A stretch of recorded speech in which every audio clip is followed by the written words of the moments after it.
Kemudian untuk langganan beberapa fasilitas umum, ada PDAM, ada listrik, PLN, kemudian Telkom, ya. Lalu di situ ada denda pembayaran disebabkan karena telat ketika orang membayar rekening listrik atau rekening telepon atau rekening air atau yang lainnya. Apakah ini diperbolehkan? Kajian ini pernah kita bahas di kajian bedah buku Ada Apa Dengan Riba. Dan kita sebutkan tentang salah satu di antara praktek di masyarakat adalah adanya riba disebabkan karena telat bayar. Kurang lebih seperti ini.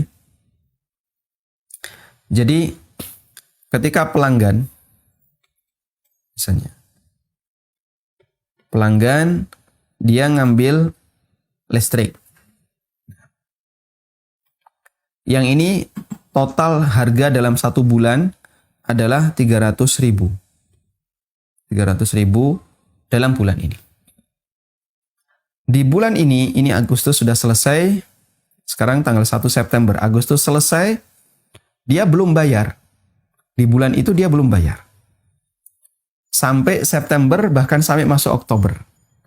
Berarti ketika pelanggan belum bayar, ini kan statusnya jadi apa? Utang.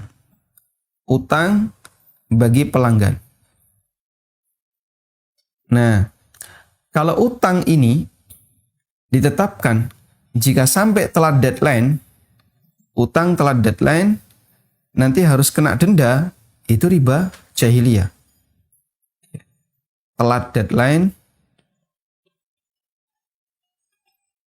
kemudian di situ ada denda, maka denda ini adalah riba jahiliyah.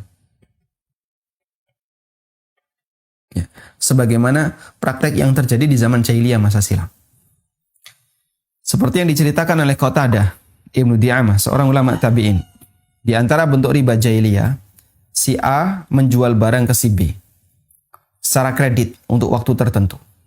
Fa idza halal ajal, ketika sudah jatuh tempo, si B belum bisa bayar. Maka utang itu ditangguhkan wa zada anhu fi tsaman, tapi harganya dinaikkan. Sehingga yang harganya misalnya awalnya adalah 1 juta, dibayar selama setahun, karena tidak bisa jadi 2 tahun, tapi harganya jadi 1,5 juta. Dan itu termasuk praktek riba jahiliyah. Si A berkewajiban membayar 300.000 ke PLN. Ketika sudah deadline, dia nggak bisa bayar, maka oleh perusahaan ini ditetapkan. Nanti jadi 300.000 plus apa misalnya, denda 10%. Disebabkan karena dia nggak bisa bayar tepat waktu. Nah, denda ini masuk dalam kategori riba jahiliyah sebagaimana keterangan Qatadah tadi. Sehingga dikasih waktu tunda, tapi ada penambahan. Hukumnya tidak diperbolehkan. Nah, yang jadi masalah, kalau itu tidak boleh, berarti kita ngambil listrik ya. Kita akad dengan mengambil listrik, lalu apalagi misalnya ngambil air di PDAM, dan seterusnya. Apakah kita berdosa? Para ulama menjelaskan seperti ini. Ada akad yang sah,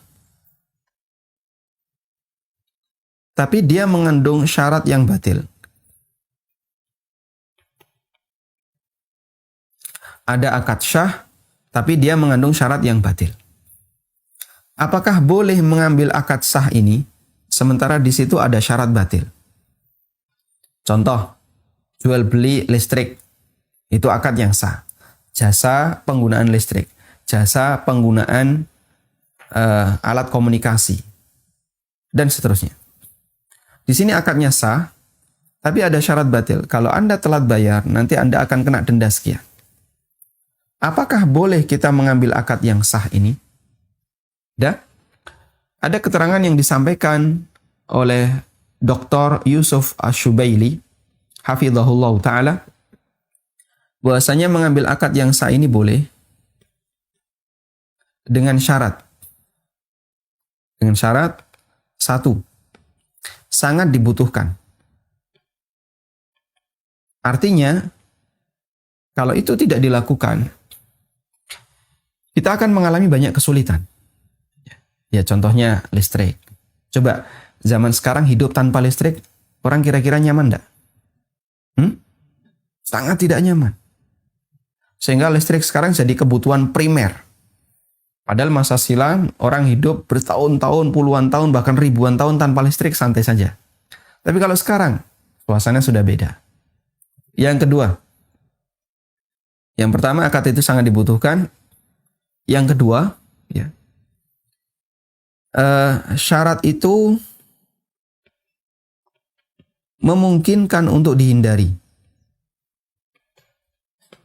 Syarat itu memungkinkan untuk dihindari. Bisa nggak syarat batil ini dihindari? Bisa. Dengan cara apa? Anda bayar tepat waktu. Sehingga Anda harus berusaha jangan sampai telat bayar rekening listrik, rekening telepon, atau rekening air. Dia memungkinkan untuk dihindari. Yang ketiga, syarat itu ditetapkan sepihak. Ditetapkan sepihak. Siapa yang menetapkan? Saya nggak pernah menetapkan. Itu perusahaan. Jadi aturan yang ditetapkan oleh perusahaan. Kita sebagai pelanggan kan tidak bisa menetapkan. Baik. Dan itu terbukti ya. Yang ini disebut sebagai akad id'an. Ditetapkan sepihak karena dia masuk dalam kategori akad id'an. Apa itu akad id'an? Akad id'an adalah akad yang kesepakatannya itu terjadi secara sepihak. Contohnya PLN misalnya. Anda beli listrik. Di situ ada TDL ya. Tarif dasar listrik. Pernah nggak tawar-menawar? Nggak pernah. PLN langsung menetapkan. Pokoknya TDL harganya sekian. Kemudian nanti kebutuhan listrik pilihannya adalah ada mulai dari watt yang paling kecil 450 watt. Nanti di atasnya ada 900, di atasnya lagi ada berapa? 1300 dan seterusnya. Anda bisa nggak menentukan itu? Nggak bisa. Bahkan kadang ada aturan. Pendapatan Bapak sekian, Bapak harus ngambil yang 1300.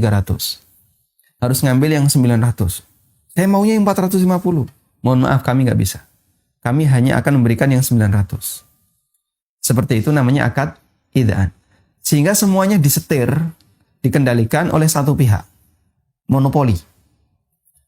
Konsumen tidak ada kesempatan sepeser pun untuk mengendalikan. Untuk ikut terlibat di situ. Pokoknya kalau mau seperti ini, nggak mau ya nggak usah ngambil. Bahkan termasuk apa misalnya jenis alat-alat yang akan dipasang. Jenis kabel, kemudian jenis meteran, mereknya seperti ini. Kita sama sekali nggak bisa ngatur. Datang petugas, masang, sudah nyala, selesai, tinggal. Akad itu namanya akad id'an. Nah, akad id'an seperti ini diperbolehkan dengan syarat dia tidak sampai menimbulkan tidak sampai menyusahkan salah satu pihak. Sehingga itu dikendalikan karena tidak mungkin dilakukan tawar-menawar. Tidak mungkin dilakukan secara custom. Semuanya adalah by paket. Pakai custom tidak bisa. Maka ditentukan dengan detail, saya minta yang ini, nggak bisa. Semuanya paket. Sudah? Kemudian yang kedua, dalam akad ini tidak boleh ada unsur kezaliman. Kalau ada unsur kezaliman, maka pihak perusahaan yang memberikan akad itu, dia berbuat zalim. Dan semua tindakan zalim nanti akan ada konsekuensinya, kalau nggak di dunia, di akhirat. Baik.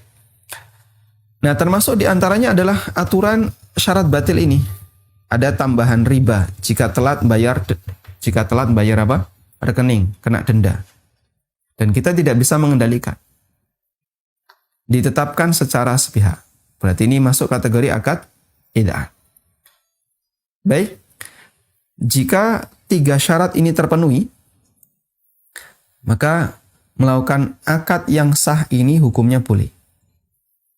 Dan syarat batilnya sebisa mungkin untuk dihindari jangan sampai dilakukan. Karena itu insya Allah tidak masalah mengambil fasilitas umum seperti listrik, air, atau layanan komunikasi, meskipun ada syarat batil di sana. Tapi ini sama sekali ya, bukan memotivasi. Kalau begitu syarat batil ini kita biarkan saja. Kita berharap perusahaan yang menetapkan syarat batil ini untuk menghilangkannya. Karena ini tetap berdosa jika kemudian dilakukan. Kita berharap untuk dihilangkan, meskipun bagi para pelanggan yang tidak bisa menghindarinya, dia tidak terkena dosa dan boleh mengambil layanan itu dengan 3 syarat tadi. Sangat dibutuhkan. Syarat itu memungkinkan untuk dihindari dan syarat itu ditetapkan secara sepihak. Wallahu a'lam.